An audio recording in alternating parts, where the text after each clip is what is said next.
No último culto que nós tivemos, terça-feira passada, nós estudamos com vocês Mateus capítulo 24. Queremos que vocês abram a Bíblia novamente em Mateus capítulo 24. Vamos continuar o estudo deste capítulo. Eu costumo dizer que o capítulo 24 de São Mateus é o Apocalipse dentro do Evangelho. Porque o capítulo 24 todo ele é escatológico. Ele é uma profecia do tempo do fim. Jesus começou a responder às perguntas que os discípulos fizeram, e a pergunta que os discípulos fizeram foi dupla. No capítulo 24 e no verso 3, Jesus diz assim: e chegando, assentado no Monte das Oliveiras, achegaram-se a ele os seus discípulos em particular, dizendo: dize-nos quando serão estas coisas e que sinal haverá da tua vinda e do fim do mundo? Então Jesus começou a responder essas duas perguntas, mas começou primeiramente a responder a segunda pergunta. A primeira pergunta falava da destruição de Jerusalém, a destruição do templo. E a segunda pergunta: que sinal haverá da tua vinda e do fim do mundo? Jesus começou a responder primeiro esta segunda pergunta, dizendo que viriam falsos cristos e eles deveriam se acautelar, verso 4, para que não fossem enganados. Verso 5, muitos virão em meu nome dizendo eu sou o Cristo, e enganarão a muitos.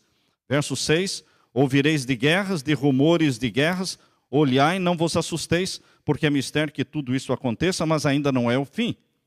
Porquanto se levantará nação contra nação, e reino contra reino, e haverá fomes, pestes, terremotos em vários lugares.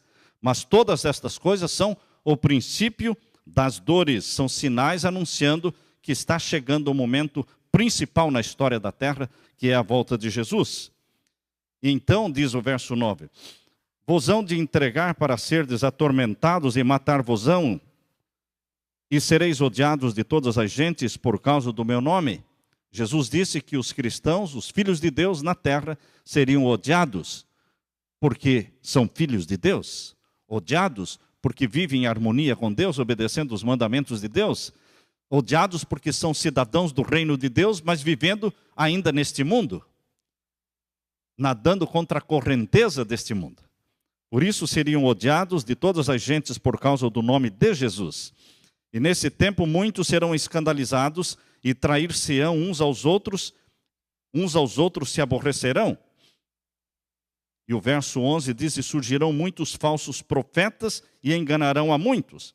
E por se multiplicar a iniquidade, o amor de muitos esfriará. A multiplicação do pecado esfriaria, congelaria o amor. As pessoas deixariam de amar como Deus quer que amemos. As pessoas não saberiam mais o que é amar. Tudo no mundo hoje é mais ou menos por interesse. Tudo no mundo hoje gira em torno de coisas, de matéria. É um materialismo. Mas Deus está falando que é a multiplicação do pecado. É de tanto pecar que as pessoas perdem a vontade de amar. Desaprendem a amar. Porque nós só aprendemos a amar aos pés de Jesus. E aprendemos a valorizar as pessoas aos pés de Jesus. E aqui diz o verso 13, mas aquele que perseverar até o fim será salvo. A perseverança nos caminhos de Deus. Não é o começar animado, não é o começar fiel, é o permanecer fiel até o fim, andando com Jesus. E este evangelho do reino será pregado em todo o mundo, em testemunho a todas as gentes, e então virá o fim. Este evangelho será pregado. Mesmo que você não saiba como ele será pregado antes da volta de Jesus. Nós vivemos num tempo em que praticamente mais da metade do mundo nunca ouviu falar de Jesus. Quando você pensa numa China, não é? Quando você pensa nesses países onde o evangelho ainda não penetrou, isso equivale à metade ou um pouco mais da metade da população mundial, dos 7 bilhões de habitantes. Como poderemos alcançar todo este mundo em tão pouco tempo? Se o cristianismo está na terra há cerca de 2000 anos, o cristianismo está aqui. Em 2000 anos não alcançamos nem a metade do mundo. E como nós poderemos em poucos anos alcançar a outra metade do mundo que nunca ouviu falar de Jesus, nunca teve uma Bíblia na mão para ler? Esta é uma tarefa impossível para os seres humanos. Impossível. Nós não podemos cumprir com esta tarefa. Deus tem um plano especial. Deus tem uma estratégia para anunciar o Evangelho no mundo todo, em questão de horas, em questão de dias. Nem anos ele precisa. Basta alguns dias, ele pode anunciar no mundo todo. Isto está previsto, está profetizado em Apocalipse capítulo 6. Apocalipse capítulo 6, abra sua Bíblia, veja o que Deus fará para que o Evangelho alcance o mundo todo em pouco tempo. Apocalipse capítulo 6. O Evangelho não será pregado por uma estratégia de evangelismo, uma estratégia humana. Não são os nossos planos, mas é do jeito que Deus planejou. Vejam como Deus planejou anunciar o Evangelho no mundo todo em pouco tempo. Capítulo 6, verso 12 em diante. E havendo aberto o sexto selo, olhei, e eis que houve um grande tremor de terra, e o sol se tornou negro como saco de cilício, e a lua tornou-se como sangue, e as estrelas do céu caíram sobre a terra como quando a figueira lança de si os seus figos verdes, abalada por um vento forte. E o céu se retirou como um livro que se enrola, e todos os montes e ilhas foram removidos dos seus lugares. Queridos, quando Jesus Cristo se levantar e abrir o sexto selo, vai ocorrer esta série de eventos profetizados na palavra de Deus. Alguns podem perguntar, mas pastor, isto já não aconteceu?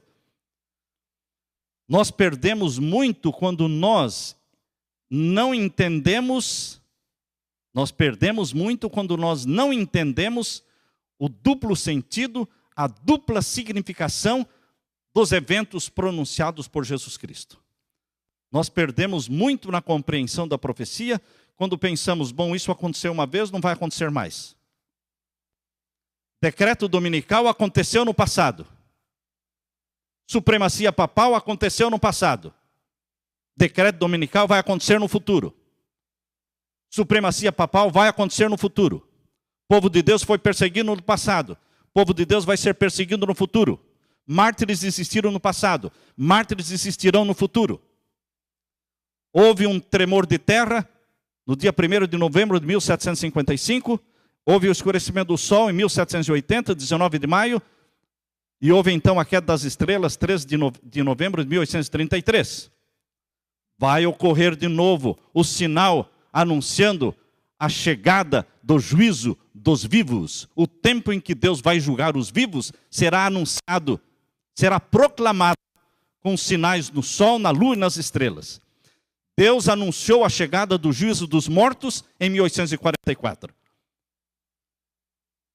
O juízo dos mortos, que começou no dia 22 de outubro de 1844, não iniciou no anonimato, em segredo, sem ninguém saber. Não, Guilherme Miller, na América. Manuel Lacunza, na América do Sul.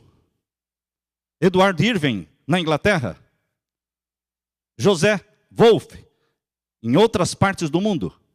Diferentes pregadores, ao mesmo tempo, anunciando a mesma mensagem, movidos pelo Espírito Santo, dizendo que a volta de Jesus estava se aproximando.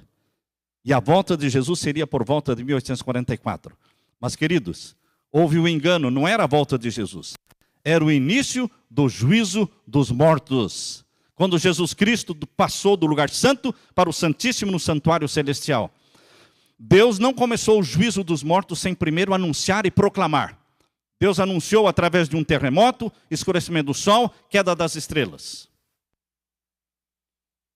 Deus também não vai começar o juízo dos vivos. Primeiramente, anunciar. Deus não tem planos e não tem desejo de que as pessoas se percam. Deus quer que as pessoas se salvem. E quando Deus anuncia o momento em que o juízo dos vivos vai começar, as pessoas se preparam. É por isso que Jesus anunciou os sinais da sua segunda vinda, para que as pessoas se preparassem. Deus não quer pegar seus filhos e filhas surpresa. Deus quer anunciar, proclamar. Os que são filhos das trevas serão pegos de surpresa, não os filhos de Deus. Mas, meus queridos, quando Jesus Cristo abrir o sexto selo, vai começar a série de eventos proclamando a chegada do juízo dos vivos. Onde está o juízo dos vivos?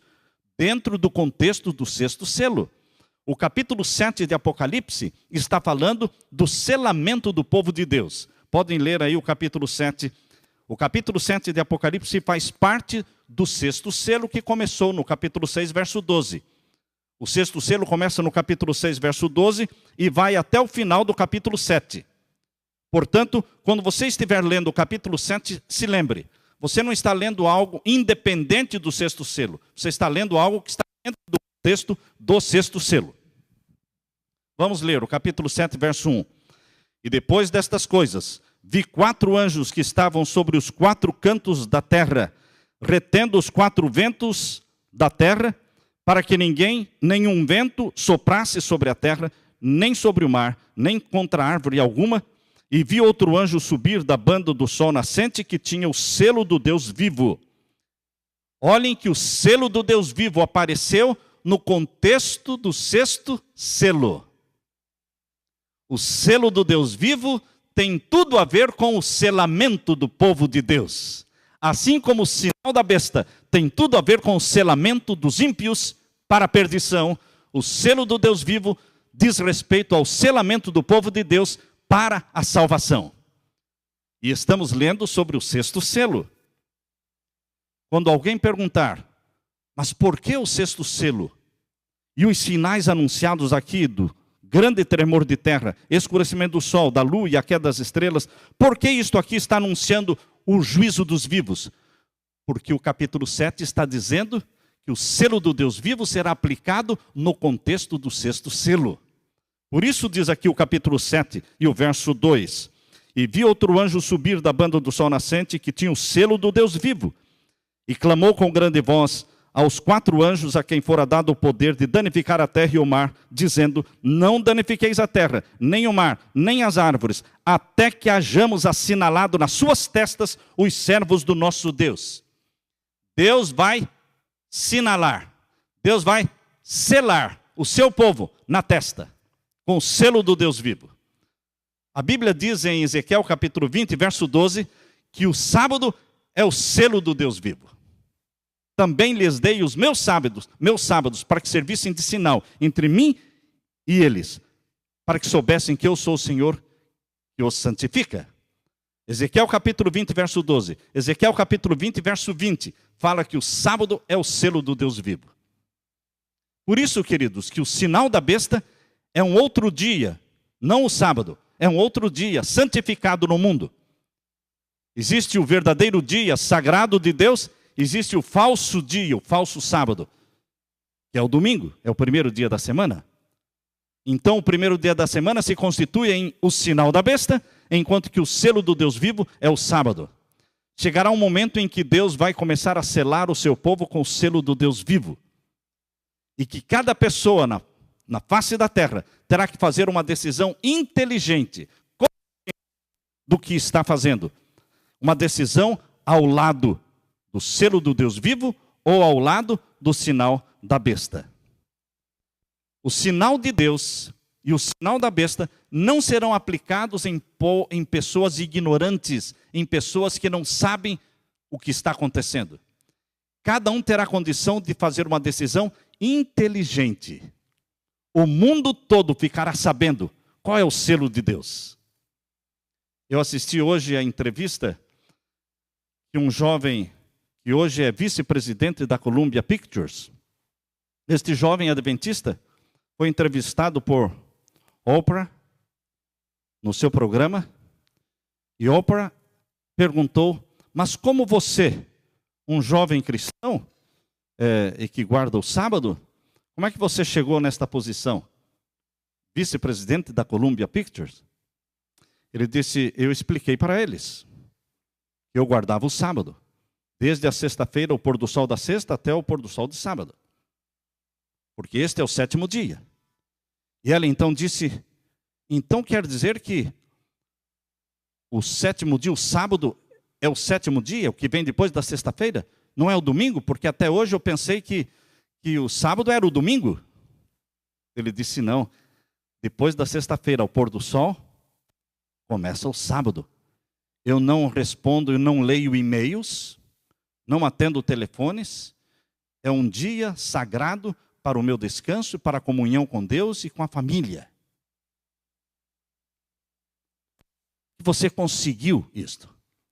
Ele disse, bom, eu planejei que eu não contaria isso para o meu chefe até que eu recebesse o emprego. Fiz esse plano. Mas quando eu fiz o plano de não contar a respeito do sábado, a não ser depois que recebesse o emprego, Deus me falou, não. Você tem que falar, seja obediente. E então eu falei. Mas eles me concederam sábado livre. Queridos, Deus está proclamando diante do mundo que o sábado é o dia do Senhor. O sábado ficará conhecido no mundo todo como o selo do Deus vivo em questão de poucos dias. Quando o grande tremor de terra, da qual o sexto selo está falando, acontecer, o mundo todo saberá. Ninguém precisará anunciar esse grande terremoto pelos jornais ou pela televisão, porque todos os habitantes da terra saberão quando esse grande tremor de terra ocorrer, porque será um grande tremor de terra, não no Brasil, não nos Estados Unidos, será um grande tremor de terra no planeta Terra. É a terra que vai tremer, não é um país, não é um continente. Todos saberão. Deus usando os elementos da natureza para proclamar diante do mundo algo estupendo, espetacular que vai acontecer.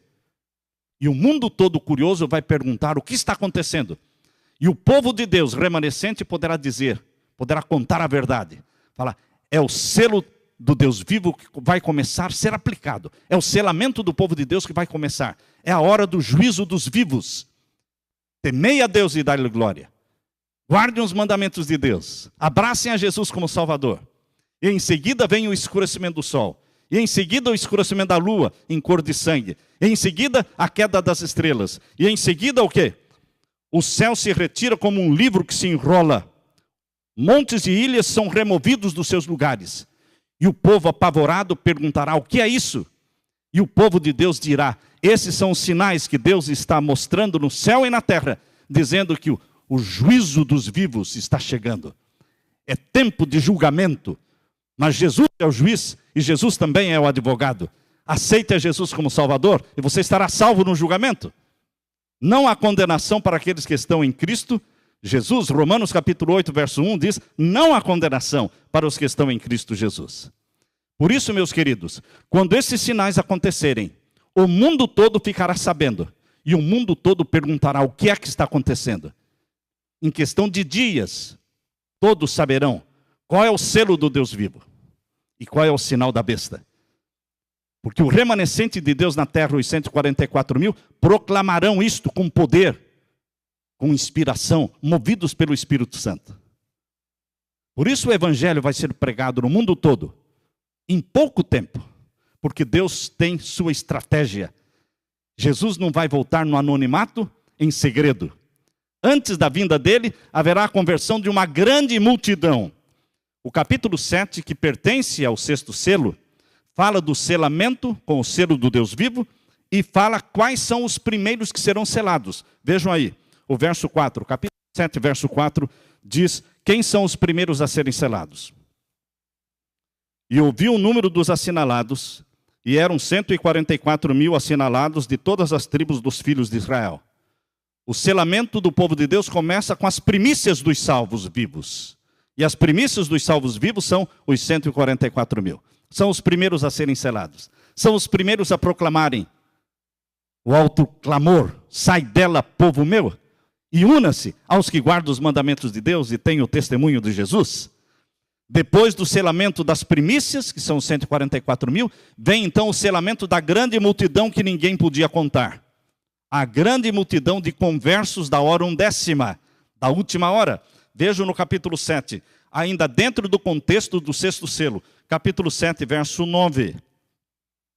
Aqui o verso 9 do capítulo 7 diz: depois destas coisas eu olhei, e eis aqui uma multidão, a qual ninguém podia contar, de todas as nações, tribos e povos e línguas, que estavam diante do trono e perante o Cordeiro, trajando vestidos brancos e com palmas nas suas mãos. Primeiro, Deus mostrou para o profeta João um grupo chamado 144.000, as primícias dos salvos vivos sendo selados. Depois Deus mostrou uma multidão que ninguém podia contar, de salvos. Interessante, irmãos, quando João foi perguntado a ele, quem são estes? Quem são estes? Os 144.000 e a grande multidão. Quem são estes? Vejam aí a pergunta no capítulo 7 e o verso 13 em diante. E um dos anciãos me falou dizendo: estes que estão vestidos de vestidos brancos, quem são e de onde vieram? E eu disse-lhe: Senhor, tu sabes. E ele me disse: estes são os que vieram da grande tribulação e lavaram seus vestidos e os branquearam no sangue do Cordeiro. Por isso estão diante do trono de Deus e o servem de dia e de noite no seu templo. E aquele que está sentado sobre o trono os cobrirá com a sua sombra. Estes, quem são? Estes são os que vieram da grande tribulação. A grande tribulação é aquela angústia da qual nunca jamais houve angústia igual. Jesus disse em Mateus 24, haverá um tempo de angústia qual nunca houve. Daniel capítulo 12, verso 1 diz, haverá um tempo de angústia qual nunca houve. Daniel 12:1 fala da angústia qual nunca houve, que é a angústia final, que começa com o decreto dominical. Jesus falou em Mateus 24 da angústia qual nunca houve. É a mesma angústia da qual falou Daniel, que começa com o decreto dominical. Meus queridos, tanto os 144.000 como a grande multidão, as primícias dos salvos vivos e a seara dos salvos vivos, eles passarão juntos por esta grande angústia. Por isso, quando o anjo perguntou, quem são estes? De onde vêm? Ele mesmo respondeu, eles vêm da grande tribulação e estão trajados com vestidos brancos, porque são vitoriosos em Jesus. Estão vestidos pela justiça de Cristo, simbolizada pelos vestidos brancos. Queridos, as primícias e a seara passam pela grande tribulação, selados pelo selo do Deus vivo. A maior conversão de todos os tempos está para acontecer ainda no futuro. Quando o evangelho começou a ser pregado, 3.000 se converteram num dia. Depois 5.000. E foi se duplicando, multiplicando o número dos salvos. Agora, no tempo do fim, milhões vão se converter num dia. Uma multidão que ninguém podia contar. O evangelho de Jesus, a conclusão do evangelho, o término da pregação do evangelho não será com menos poder do que quando começou. Naquele tempo foi a chuva temporã e agora será a chuva serôdia do Espírito Santo. Antes que a porta da graça se feche, Jesus Cristo trará para junto de si, formando um só rebanho, a primícia e a seara, um só rebanho, que guarda os mandamentos de Deus e tem a fé de Jesus. Queridos, por isso o evangelho do reino será pregado em todo o mundo, em testemunho a todas as gentes. Então virá o fim, porque Deus tem o plano. Não é um plano montado e traçado por mente humana, é um plano montado e planejado pela mente divina e vai funcionar. Porque vai chacoalhar o mundo, vai despertar o mundo. Deus tem pessoas sinceras em todas as igrejas, em todas as religiões, que vão se unir ao povo de Deus que guarda os mandamentos de Deus, quando eles ouvirem o alto clamor, sai dela, povo meu. E então haverá um só rebanho e um só pastor. Deus está chamando você, minha irmã, meu irmão, para fazer parte deste povo que guarda os mandamentos de Deus e tem a fé de Jesus. Amém? Louvado seja Deus por este privilégio. Venha logo, Senhor Jesus, é o nosso clamor. Venha logo. Amém?